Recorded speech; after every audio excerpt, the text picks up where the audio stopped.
Hello, everyone. Thanks for tuning back in once again to Queen Ahmadiyyah TV presents Beyond the Realm. So as you're coming in, please feel free to go ahead and subscribe to the channel if you have not already done so. Be sure to click the notification bell and click the word all so that you're notified each time that I go live. Also, don't forget to follow me on Instagram at Queen Ahmadiyyah and also on Instagram at divine_goddess_27, on Twitter at dgoddess27, Brighton and Patreon at Queen Ahmadiyyah. Okay? Okay. Judah Queen says, I love the countdown. I get so excited. Thank you, beloved. Oh, Erie Blackfire says, love you. And I love you right, Black, beloved. Okay? Hello, Michael M. Thank you for your kind words. General Louverture, hello. Ade Dembella, give me the power. I beg of you. I love it. Okay, so let's get started, people. Here we go with another paranormal story for you. So tonight I'm going to be telling you the story that many of you probably didn't even know came from an actual event. The story about Child's Play, the doll Chucky that was possessed, right? Well, that actually came from a real story. Hello, Dervis. Thank you for your kind words, beloved. So this actually came from a real story. Hello, Howard. Okay, so let's go ahead and get into it, people.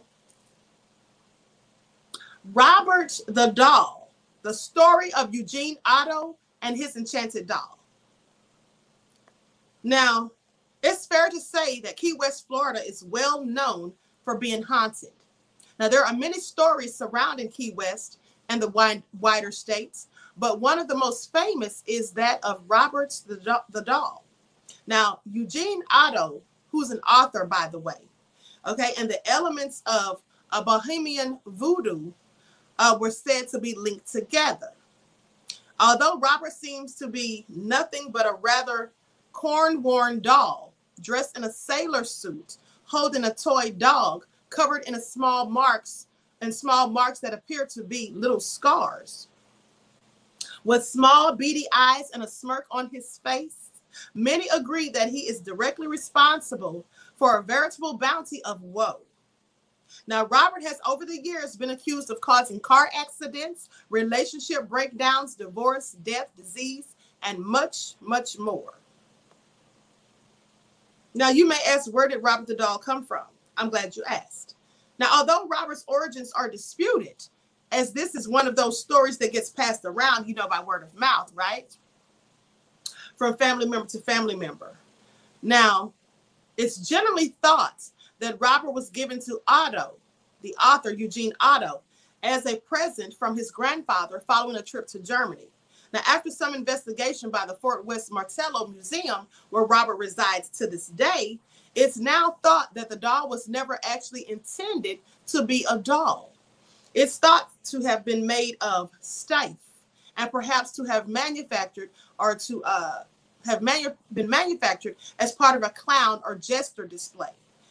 But it's thought that Otto, on his own, was given this doll after a nurse had supposedly cursed it. This is what they say. Now, Eugene's full name is Robert Eugene Otto, the author who received this doll. And soon the doll ended up with the name Robert also, while Otto was simply referred to by his middle name. So now in the beginning, Robert the Doll, it was haunted. It was well known for being haunted and for being more than just spooky looking. Like any other childhood friendship between a boy and his toy, this was given to Eugene, but people didn't know what nefarious things had been done before this doll was given away. So anyway, the story goes on to say that Robert the Doll was said to have somewhat of a hold over Eugene. It became violent, and he would become violent and have, outbursts, get angry for no reason. No one would know why he was displaying this behavior. And then things would escalate. Now, stories of Robert the Doll moving meant that he was quickly banished into the attic, because they would say people would walk in the room, the doll would have moved from one place to another. Nobody was in the room previously with the doll, but the doll just wouldn't be where they left it. Some people say they saw the doll floating in the air. And so with all these strange things going on, they put the doll in the attic. Now, if it were up to me, I would have gotten it out of my house and probably burned it, right? But nevertheless, they kept it and they put it in the attic. Now, clearly, in my opinion, attics are very scary places. And the last thing I would want to do is put something scary in the attic, right? So anyway, despite all of this, despite his obvious fear of Robert as a child, Eugene kept the doll. And he kept it as he grew into an adult. Now, he worked as an artist and later married and kept Eugene propped up in a window of his house, or kept the doll Robert propped up in a window of his house. School children and almost anyone walking past the property would say that they often saw the doll disappear right from sight before appearing again right before their very eyes. Now, many people avoided the house entirely so that they could avoid Robert. People were afraid of him and this doll. And you have to ask yourself, why would a grown man have a doll? So clearly the doll had some type of hold on him, if you ask me. Now, Annette, Eugene's wife, was said to be to detest the doll. She really hated it, had an affinity towards it, and supposedly banished it back to the attic. Naturally, he didn't take particularly kind to this, and so Robert, the haunted doll, once more placed demands on Eugene. Now, they say he requested the turret room of the house because he wanted a room with a view of the street. So they're saying the doll told Eugene where he wanted to be in that house, and it wasn't the attic. He said, put me right there in the turret room so I can have a view of the street and see everybody as they walk past and scare them, no less. Now, how crazy does this story sound, right? It clearly sounds crazy. But we do know that there are demons and witchcraft and black magic and all sorts of nefarious things that people do. So anyway, Eugene spent most of his time in the turret room with Robert, painting and talking to the doll. He was literally a grown man talking to a doll. And he did this until he died in 1974. Okay? So the story didn't end with his death. No, because when Robert Eugene Otto, when he died, you see, the doll story continued well past his death, and legend continues even to this day. Now, a woman who brought Eugene's house by the name of Myrtle Reuter was Robert's caretaker following the sale of the house. Reuter corroborated many of Eugene's stories and often found Robert in an entirely different place than where she had initially left him. Now, visitors to her new home didn't like the doll and found that he'd appear and disappear at will. She and her visitors also claimed that the already creepy expression on Robert's face appeared to change when anyone discussed Eugene in a negative way. So that's clearly crazy, okay? This doll clearly had a personality and mind all of its own. And everyone, please, let's get the likes up. Please be sure to get the likes up, okay? So anyway, let me continue.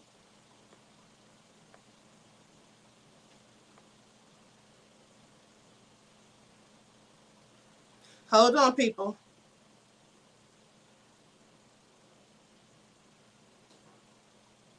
Okay, here we go. So anyway, in 1994, Myrtle donated the doll to the Fort East Martello Museum in Key West, Florida, where it still resides to this day. So the staff at the museum claimed that Robert has been found in different positions within his case, and that footsteps have been heard around the museum late at night with no apparent explanation for the noise, and that Robert's expression has been known to change in a way from a neutral face to a nasty, menacing face, right, in the blink of an eye. Now, visitors at the museum are given advice on how to approach Robert, to speak to him in a polite way, to ask his permission to photograph him, and to treat him with respect. Can you all believe what you're hearing? Woke when you get freaky with a doll like that. Do you all hear this mess? So they're saying that people have to talk to the doll with respect, ask permission to take pictures of it and all of that. I'm going to tell you like this. If I knew that doll was in a museum clearly and it was cursed and all of that and caused all these nefarious things to happen, I wouldn't want to be within 100 feet of it, i.e. I wouldn't be at that museum trying to see it, okay? Clearly crazy. So they say you must talk to it with respect. Now, the walls of Robert's display are littered with letters from visitors apologizing for their behavior when visiting the museum. They claim that they've encountered dreadful misfortune and gotten into accidents, had relationship breakdowns, or even experienced death or disease in their family after visiting to see that doll. And these letters seek to ask his forgiveness. There are over 1,000 letters in total, and the museum keeps and catalogs all of them for future references. Now, how crazy is that? That's clearly crazy, right? Dolls carry spirits from place to place. Forget going to that museum. Absolutely. And they absolutely do. And let me tell you something. You know, the Amish people who are very religious, right?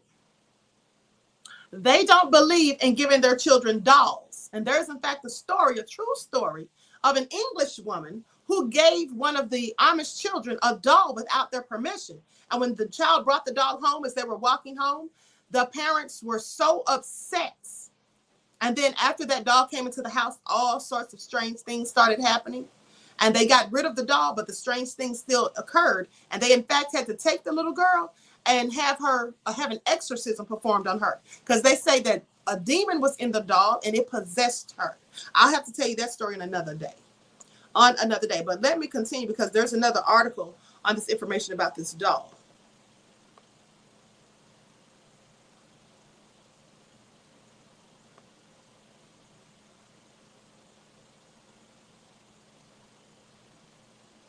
Now, Thomas and Minnie Otto were an affluent couple who built their home in 1898 in Key West, Florida, now known as the Artist House. They lived there with their 4 beautiful children, Mitzvah, Joseph, Thomas, and little Robert Eugene.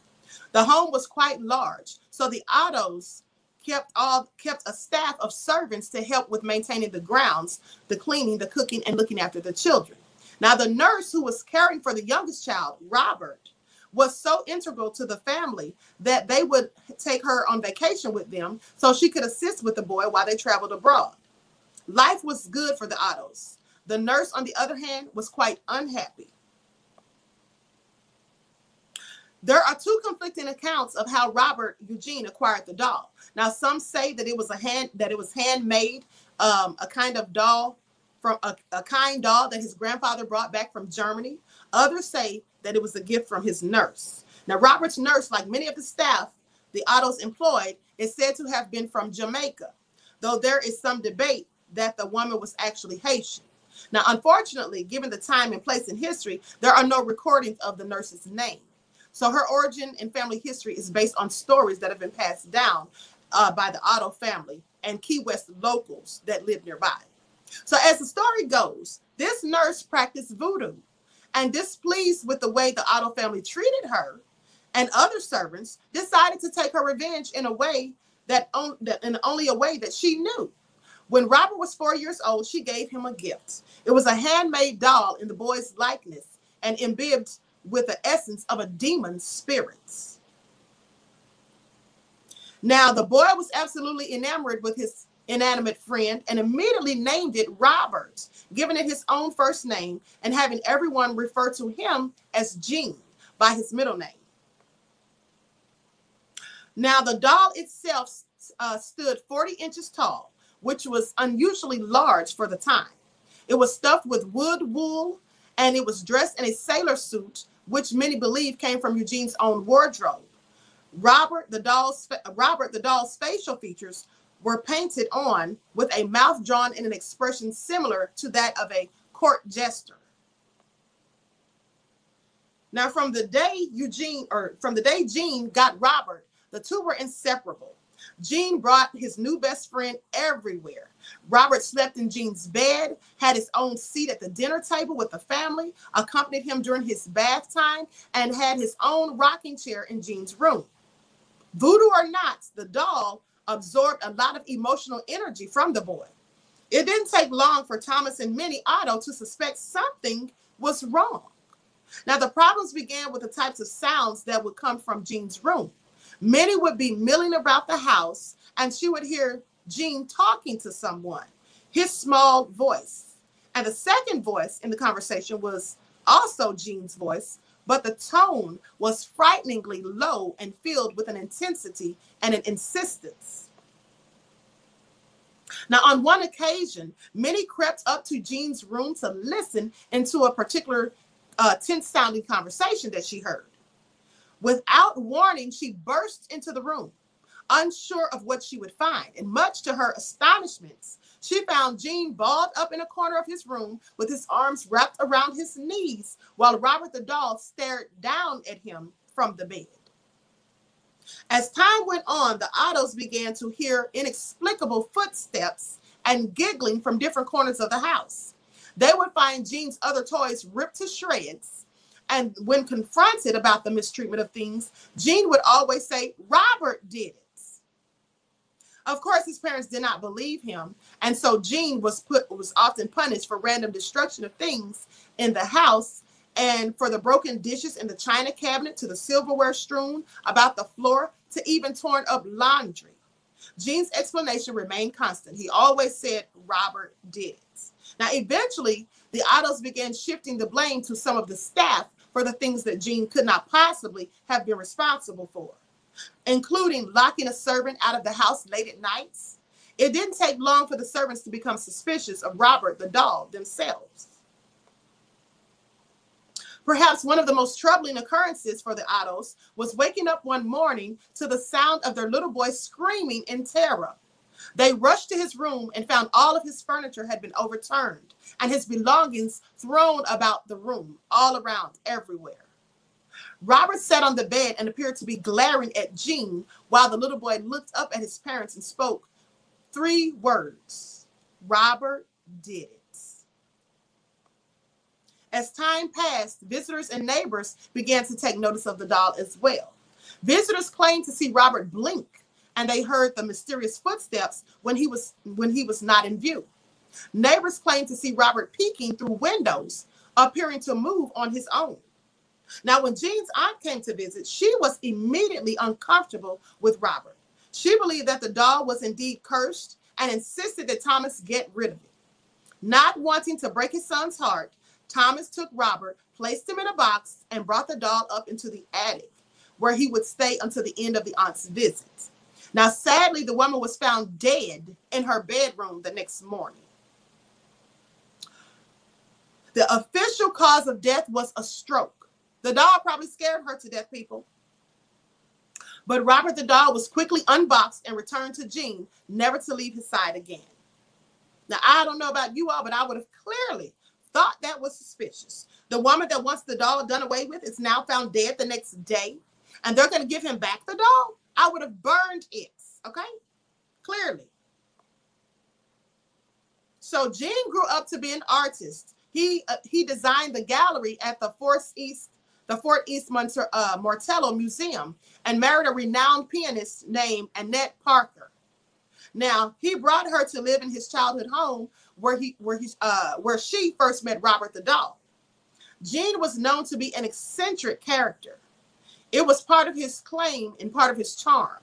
So Annette did not make a fuss about the doll right away because she thought, oh, he's eccentric. You know, he's just one of those people who dabble in things, or they just want to be, so extra. Now, so with that all being said, over time, however, she grew tired of Robert the doll, and it began to take a toll on their relationship. Once again, Robert had a seat at the dinner table and a chair by Gene's side of their marital bed. She grew to detest the doll and insisted that he get rid of it. Now, this all sounds crazy. What grown man would have a doll in the bed with him and sitting at the dinner table? Like his father had done many years before, Gene took Robert, placed him in a box, and brought him up to the attic. This only served to unnerve Annette further. Gene and Annette would hear footsteps in the attic and giggling throughout the house until one day they entered the sitting room to find Robert sitting in a rocking chair. Robert the doll stayed with Gene until the day he died in 1974. Annette passed away 2 years later, but the story doesn't end there. Myrtle Reuter purchased the Otto house after Annette's death in 1974, and she found Robert the doll and thought him to be an interesting antique. She soon realized that Robert was more interesting than she had initially thought. Visitors who would come to her home claimed to hear footsteps in the attic. In one case, a plumber reported that he heard giggling coming from behind him, like right over his shoulder. Can you imagine the shock? Why would she marry this crazy? Because exactly, it is crazy, but they said she thought he was eccentric.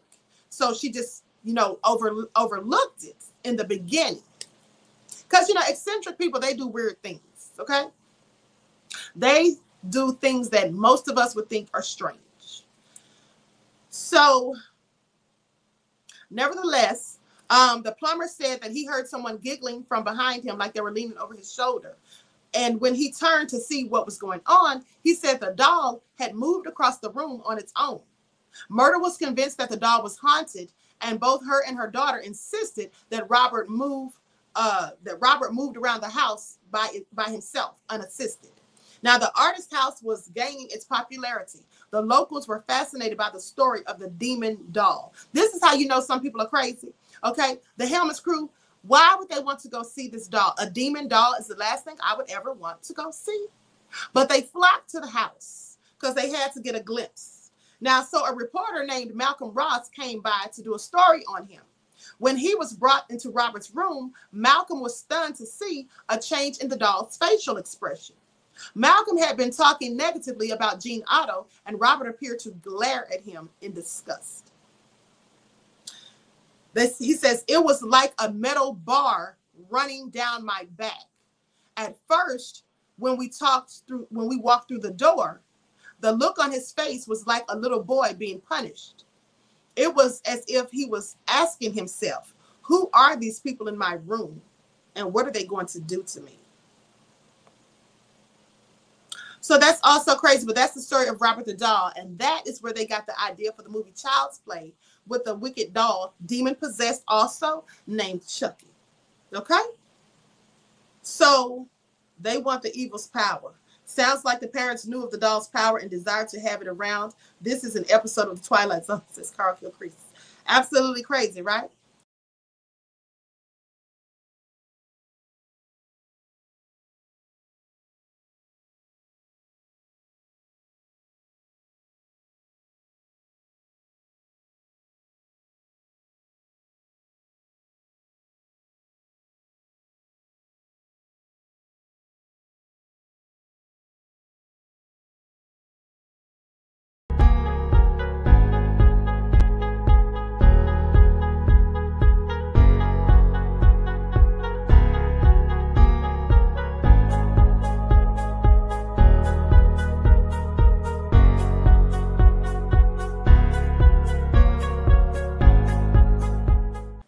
Okay, so let's get into it, people. That guy from Texas says, I was just watching a documentary about Ed and Lorraine Warren. Yes, okay, that was surely interesting. Okay, people, so let's go ahead and get into it. Now, as many of you know, they made a movie about this true story in 2013. I'm also going to be showing you an interview with one of the, a member of the Perron family who was actually talking about what actually occurred. Okay? The actual true story of The Conjuring, namely the Perron family and Enfield haunting, is scarier than the movies themselves. Okay, now when The Conjuring was released in 2013, it was met with critical acclaim. Critics everywhere praised it for its all too realistic portrayal of the demonic haunting of an innocent family in Rhode Island. Now, most viewers assumed that the movie was nothing but the wild imaginations of director James Wan. However, the true story of The Conjuring is actually rooted in a horrifying true experience of Ed and Lorraine Warren. Ed Warren was a World War II veteran and a former police officer who became a self-professed demonologist after studying the subject on his own. His wife, Lorraine, claimed to be a clairvoyant and medium who was capable of communicating with the demons that Ed discovered. Okay, now I also am a demonologist, but at the end of the day, I don't want to talk to no demons. That's what I don't want to do. No, thank you. Now, in 1952, Ed and Lorraine founded the New England Society for Psychic Research, the oldest ghost hunting group in New England. They quickly gained notoriety as respected paranormal investigators after their initial investigation of the Amityville hauntings. For those of you who saw the Amityville horror, you know what that is, or what I'm talking about. Okay, so their two most famous cases, however, were heavily popularized by the Conjuring franchise, a series of movies that focus on Ed and Lorraine's experiences exorcising demons from two possessed families. Though the movies seem over-dramatized and impossible to believe, the Warrens maintain that all of the events depicted actually transpired. Though Ed died in 2006, Lorraine was a consultant on the film and claims that she didn't let the directors take any more dramatic license than was necessary. And I love you right, Black Howard Griffin. Okay, so nevertheless, the true story of The Conjuring remains almost unbelievably chilling to this day. Okay, people. Now, the true story of The Conjuring begins with the first film, which focuses on the Perron family. In January of 1971, the Perron family moved into a 14-room farmhouse in Harrisville, Rhode Island, where Carolyn, Roger, and their 5 daughters began to notice strange things happening almost immediately upon moving in. Now, it started out small. Carolyn would notice that the broom went missing, or it seemed to be moved from one place to another completely on its own. She would hear the sound of something scraping against the kettle in the kitchen when no one was in the room. She'd find small piles of dirt in the center of a newly cleaned kitchen floor. Now, the girls then began to notice spirits around the house, though for the most part they were harmless. But there were a few, however, that were angry.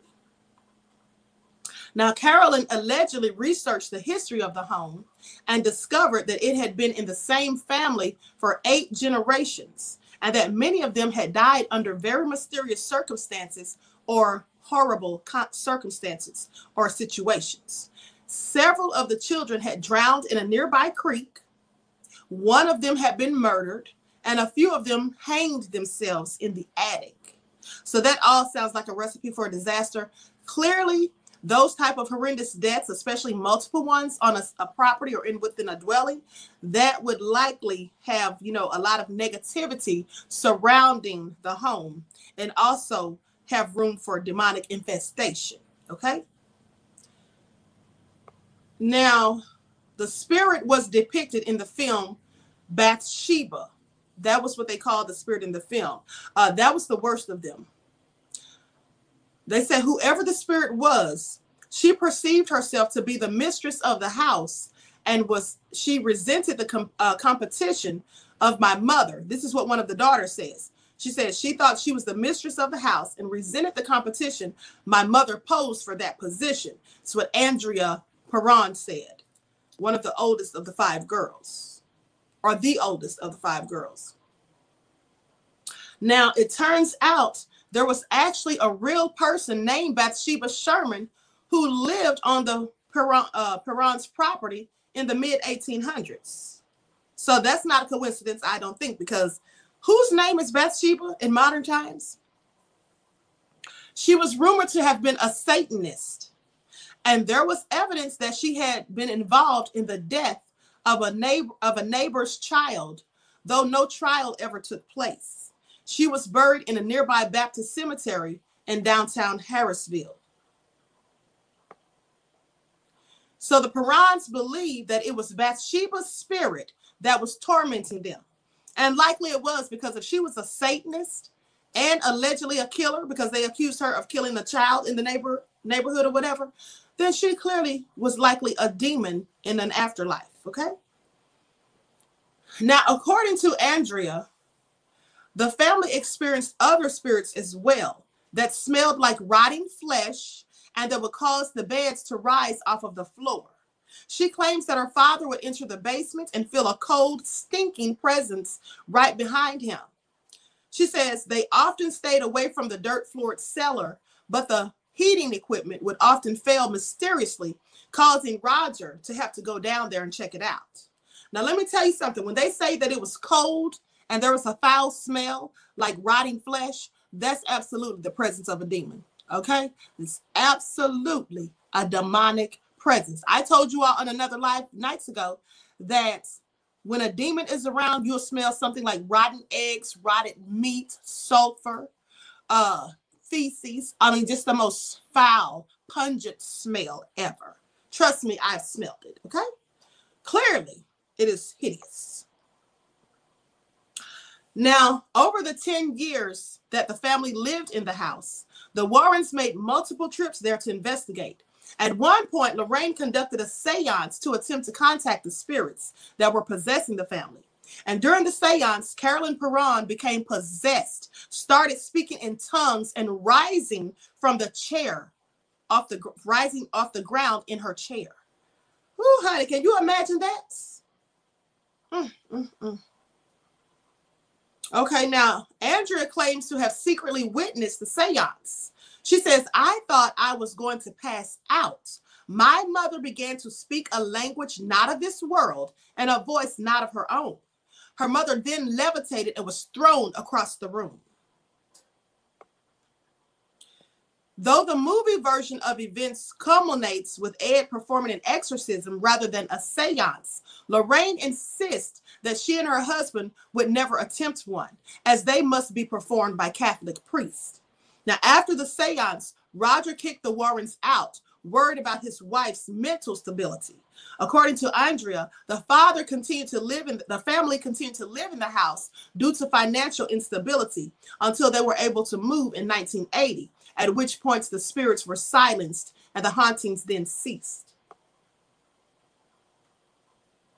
6 years after the Perron family was terrorized by their demon, another family in Enfield, England, began to experience similar things.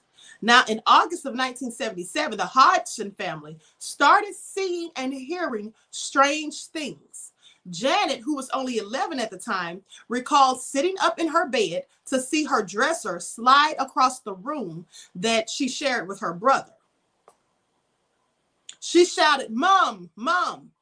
We were sort of frightened, but also intrigued. Now, later, the family began to hear knocking coming from all sorts of places in the house. She remembers her mom thinking there were burglars or drifters hiding out in their home and calling the police to investigate. The officer who arrived reported witnessing a chair rise up and move across the floor completely on its own. Reporters from the Daily Mirror, who were also called in to report on the Enfield haunting, experienced that for themselves as well. Now, Legos and marbles were reported flying around the room. They were hot to the touch when they were picked up. Clothing folded on tables would leap off of them and fly across the room. The sound of dogs barking would be heard in empty rooms. Lights would flicker, coins would drop out of thin air, and furniture would spin or tip over without even being touched. Then one day, the iron fireplace in an upstairs bedroom was ripped out of the wall. After that, paranormal investigators from all around the world showed up, claiming to be able to contact the spirits and wanting to know more about the Enfield haunting. Most of them decided that the children had been faking their experiences, as one of them had admitted to doing so on one occasion, but the Warrens were different. They showed up and immediately believed that a demonic presence was there. Now, let me tell you why they likely knew there was a demonic presence there, because people who have sixth senses, people who are clairvoyant, psychic, mediums and things of that nature, they can sense demonic energy as soon as they enter a room or are in the presence of someone who has that energy attached to them. because I can definitely, because you know I'm psychic. I have psychic dreams, as I've told you, and I also see visions. Now, with that all being said, since I was a child, I've always been able to see spirits, and I've also been able to see when people have entities attached to them. And it literally makes me sick to my stomach because the negativity is so toxic. Now, they showed up immediately and believed that a demonic presence was there. However, their claims were overlooked as a noted skeptic at the time accused Ed Warren of exaggerating and even making up incidents, often transforming a haunting into one case of demonic possession. So he didn't believe Ed Warren. Now, this is where the story differs from the movie, as there was no exorcism like the practice from the Warrens. But in 1979, 2 years after they began, the hauntings abruptly stopped, though the family maintains they did not stop them. The family maintains they did not stop them. So they just completely stopped. Whew, so that's all so crazy, people. And let me tell you something about these hauntings, these demonic entities that infest people's dwellings and sometimes even possess people. These things do often just leave as quickly as they arrived, and sometimes they're not actually gone. They're simply lying dormant for the people to get their guard down, so that you're thinking, okay, good, it's over, they're gone, we're rid of it. And then months or even years later, only for the demons to show right back up and start causing even more havoc, okay? So that's what happens sometimes. But with that all being said, let me read the chat, and then I'm going to show you the video of the interview by one of the members of the Perron family. Me too, Queen. I have psychic ability. Maybe it's a Pisces quality. Terry Hinton, it absolutely is a Pisces quality, beloved. Okay, and also just to note, our birthstone, if you're born in the month of February, our birthstone is amethyst, and amethyst is in fact the stone of the psychic. Okay. So I always doubted the efficacy of exorcisms. Usually the human vessel dies. Yes, sometimes they do, Bangani. Absolutely. As in the case of, I cannot remember that girl's name. They made a movie about her. It was called The Exorcism of Emily Rose. But the real girl, she was German, and her name was Annalise. That's her name. Okay, Annalise, she actually died, and the priest did perform a series of exorcisms. I think he performed at least 2 or 3, but they arrested him when she died because they said it was his fault for not getting her medical attention, because they claimed she died from malnutrition. Because these demonic entities, once they possess you, they won't allow you to eat. Okay, much of the time. So Aquarius too. Okay, yes, absolutely, amethyst. That's right. Okay, I'm a Pisces. I've seen demons in people. They shine in their ears. The shine in their ears is undeniable. Absolutely, Brother Sly. So yes, you are likely psychic as well. Okay, Pisces are very spiritually in tune, often prophetic, and people who, you know, who really exist between realms. That's why you see spirits, because you're in between the spiritual world and this world. So like literally beyond the realm. That's why I call this channel that. Okay. I was listening to Mr. Rec TV, and people are sharing spooky stories. This woman said her brother's friend was killed from an elevator coming down on him, and his spirit was coming to their home. I wouldn't be surprised. These things do actually happen. So now let me share the video of the interview. I've already shown my disclaimer, and then I'm going to share my screen so that you all can see this. And please go ahead and get the likes up. Please like and share this video. And also, moderators, make sure you like and share the video. And also, don't forget to subscribe to the channel if you have not done so. Okay? And I'll be going live again on this channel tomorrow night. I don't know exactly what time yet, but it will be tomorrow night. Likely after I do my true crime segment. Okay. Okay, here we go, people.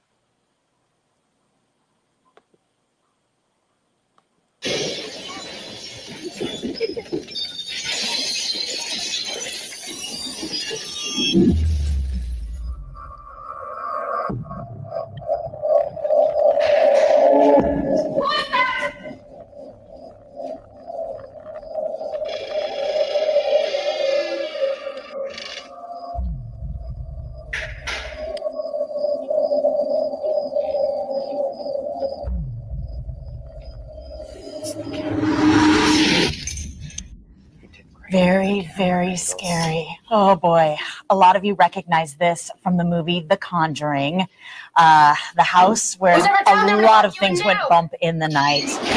This was loosely based on a real life story. The family that lived in that home was the Perrin family, and the eldest daughter featured in the movie, Andrea, is here with us on San Antonio Living this morning. She is the author of the book House of Darkness, House of Light. It's very nice to see you. It's lovely to see you again. We were introduced at the Black Swan. Yes. It was delightful. Thank you so much to Joanne from the Black Swan Inn for bringing us together. Is it hard for you to watch little clips from the movie like that? Well, no, because I've seen it so many times now. The week that the film opened, between my trip to Hollywood and then to Rhode Island, then New York, then Atlanta, I've seen it so many times that, but the first time that I saw it, all I did was cry. Yeah. Yeah, it's so interesting. So many people saw this movie, and a lot of time we're watching horror movies and we're like, oh, you know, that is a dream of Hollywood. That was your life, but worse, right? They really had to tone it down for the film. James Wan, the director, was shooting for a PG-13 rating. He wanted to bring this story to as many people as he could. And when he got the R rating, I was with him, and he hit the roof. We had to pull him back down. And he said to the MPAA, what do I have to take out of the film in order to get a PG-13? And they said, there's nothing you can remove. It's just too scary. And they had already toned it down so much that he was shocked. But, you know, it worked out well. And God knows now that it's on DVD, that all the teenagers are seeing it. Yeah. So. Oh, boy. It's crazy to have seen that movie and then to have met you. Let's go back to the year you and your family moved into the farmhouse. Walking in through the front door, how much time passed before you knew that something was different about this house? About 5 minutes.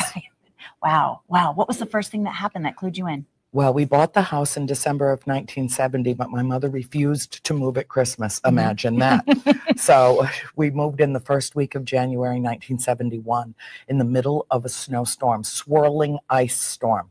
And my dad, it was a whole caravan, and it was chaos. Of course, moving days tend to be.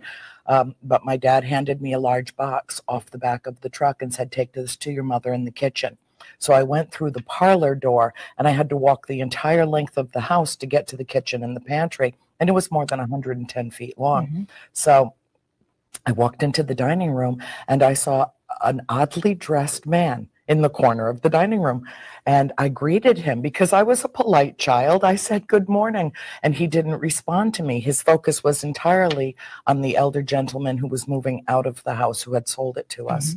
And so I kept going, and I walked in the kitchen and said, Mom, who's that other man with Mr. Kenyon in the dining room? She said, there is no other man in the dining room. And then Nancy came in, Christine came in, Cindy came in, and the last sister came in and said, that man in the dining room just disappeared. So immediately you knew that something was up with the house. I've got a couple of pictures to share. First, the house when you guys moved in. It looks like a beautiful farmhouse, a typical setting of a farm. And then we've got a picture of your mother in front of the fireplace there. When you moved into this house, did your parents have any idea about the history whatsoever? No, of course we knew it was extensive. The house as it is now was completed in 1736, 40 years before the beginning of the Revolutionary War. So it is truly a colonial home. And actually it took years to build the house as it is, because it started as a four square and then grew as, you know, families, and 8 generations of she lived to be in her 70s, which was a couple of other hangings in the house as well, women that had claimed their own lives. Bathsheba Sharman lived in the house. She was accused of, and she was acquitted. Well, actually, it never even went to trial. It was dismissed from an inquest. But she had a child, an infant in her care that died, and they found that a needle had been impaled at the base of its skull, and it had died of convulsions. So even though she was exonerated from that at the inquest, in the court of public opinion, the accusation stuck, and she was tried and convicted and lived a miserable life. For her entire life, she lived to be in her 70s, which was old for her time.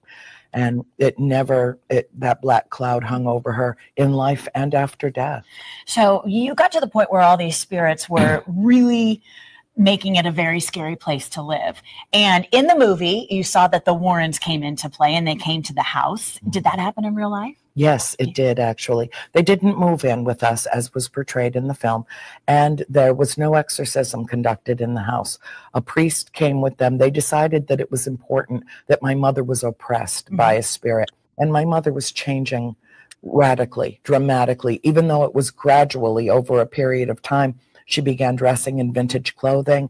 She started using archaic language like yeoman. You know, people don't use that word to describe the menfolk in town. We thought it was because she was immersed in the history of the place. And we did pay attention to it. All of us did, because we felt like our mother was slipping away from us. Okay, I'm going to end it right there because it's a completely long interview. But I want to say this. Notice how she said, Andrea said that her mother, or that the Warrens, when they arrived, they said that the mother seemed to be oppressed by the spirits. Now, those of you who've been watching this channel, you may remember that I told you a few weeks ago that there's 3 stages of demonic possession. So clearly the demons were trying to possess the mother. And that's likely why she started dressing in vintage clothing, because the spirit of Bathsheba Sherman was a person from the 1800s. Okay, so likely that evil spirit was trying to take over her and influencing her. So the 3 stages of demonic possession are: the first stage is oppression. As she said, the Warren said that her mother was clearly being oppressed. Now, so that's when the demon, the presence of the demonic spirit or the evil spirit, whatever you want to call it, that is when the spirit starts showing itself.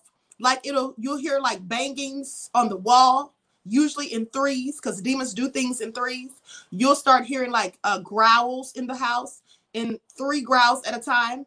You may hear knocks at your door, and you go to the door and there's no one there. These are all things to mess with you, your psyche, okay, to drive you insane or make you start thinking you're going crazy. And then another thing is it makes you be overwhelmed with a sense of depression, like just feeling down and low vibrational energy and being so sad and worried, stressed. It also, the demons will start depriving you of sleep deprivation, because that also wears you down mentally when you're not getting adequate sleep. Okay, it may start making you have hallucinations and things like that, seeing things that other people say aren't there.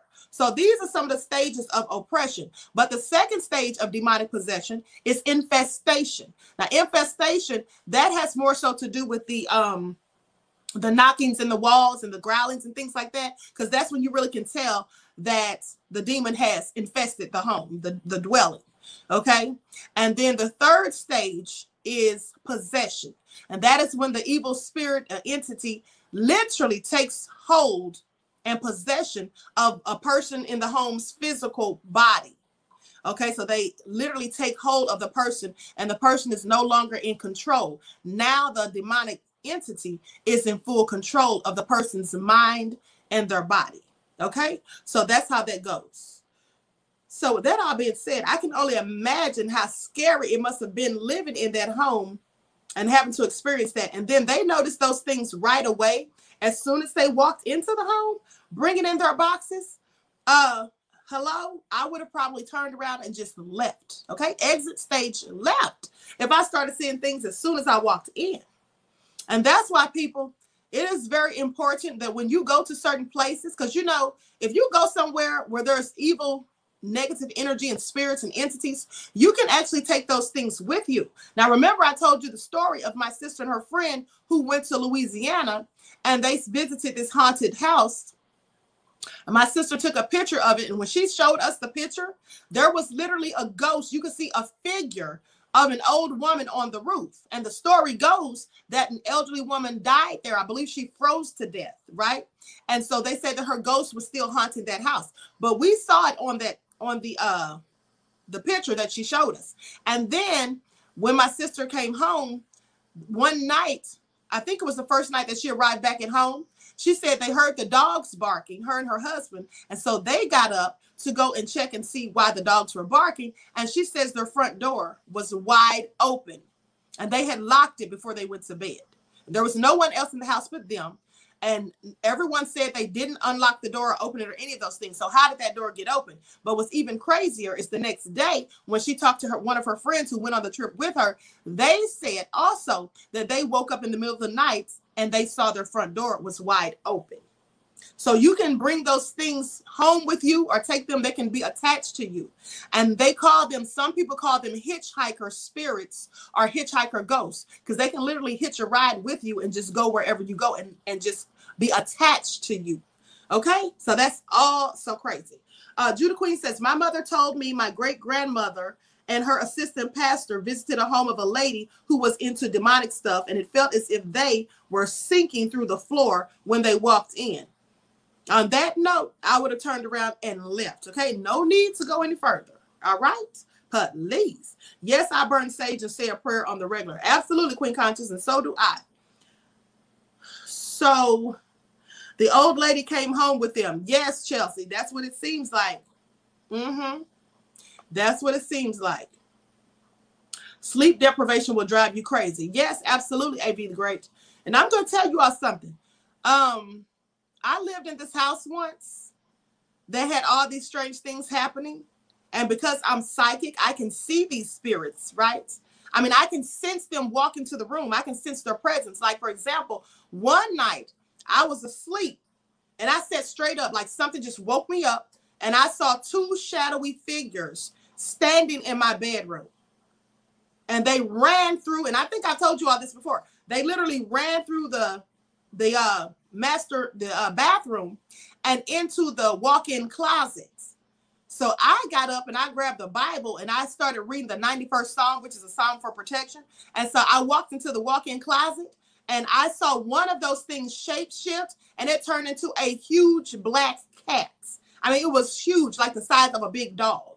And then all of a sudden it disappeared. Okay? And that wasn't the only crazy thing that I experienced in that house. All right? So these things are very real and very scary. Okay? So anyway, oh, but the reason I told you all that, I forgot why I told you that story. The reason I told you all that is because after seeing that and experiencing numerous things that went on in that house, and at the time I couldn't move right then because I was still under my lease and there was others, stuff going on or whatever. But I eventually did move, and I actually contacted some paranormal investigators because I knew that me being a psychic, these things would show themselves to me because no one else in the house ever saw them. No one ever saw them but me. I remember waking up my oldest son one night and telling him what I saw on the TV. And I think I told you all about that demonic face I saw on the TV when I woke up at 3 a.m. after I fallen asleep on the couch watching TV. And when I called my son down, he looked and it wasn't there. And he said, whatever it was, it wanted you to see it because it showed itself to you. So, and that's likely because of my psychic ability, because you see, these entities from other realms, they are attracted to people who have spiritual gifts because you are between realms. So it's easier for them to reach out to you and show themselves to you, but also it's easier for them to possess you. Okay? If you are not spiritually in tune. And so with that all being said, after experiencing different things in that house, I was sleep deprived. I could not sleep at night. I would not. It wasn't that I couldn't, like I couldn't get sleepy. It's the fact that I refused to sleep at night because I was so afraid of those things. I woke up one night on the couch and my back door was open. And I know that we had locked that door. We kept it locked for the most part. We never even went out of it. But we kept that door locked and we had the key still in the deadbolt that we put on there. We kept the key in there. And I woke up in the middle of the night and that door was open. And I'm asleep on the living room couch because I used to always fall asleep on the living room couch, watching TV because I used to be addicted to the ID channel. So I'd be up watching those true crime stories on the ID channel. And then I woke up in the middle of the night and that door was open. It was open like at least about this much. Okay? So I locked the door and shut it. And then we had to search the house and make sure nobody was in there. And nobody was in there. And another time, there was 3 knocks at the door. Now, my oldest son had gone down the street to spend the night with his friends. So in the middle of the night when I woke up, and I would always wake up like 3 o'clock in the morning. 3 a.m., that's the witching hour. So these things would literally wake me up at 3 a.m. So I woke up this one morning. I heard 3 knocks at the door. And so I'm thinking it's my son because he went down the street to spend the night with his friends. And so I'm thinking maybe something happened And then he just decided to come back home. So I go to the door and I open it and look out and I don't see anybody. So I call his name 3 times and I don't see him. I don't see anybody. And I walk out there and look and I don't see anybody. And I'm like, well, who is knocking at this door? Because clearly I heard someone knocking.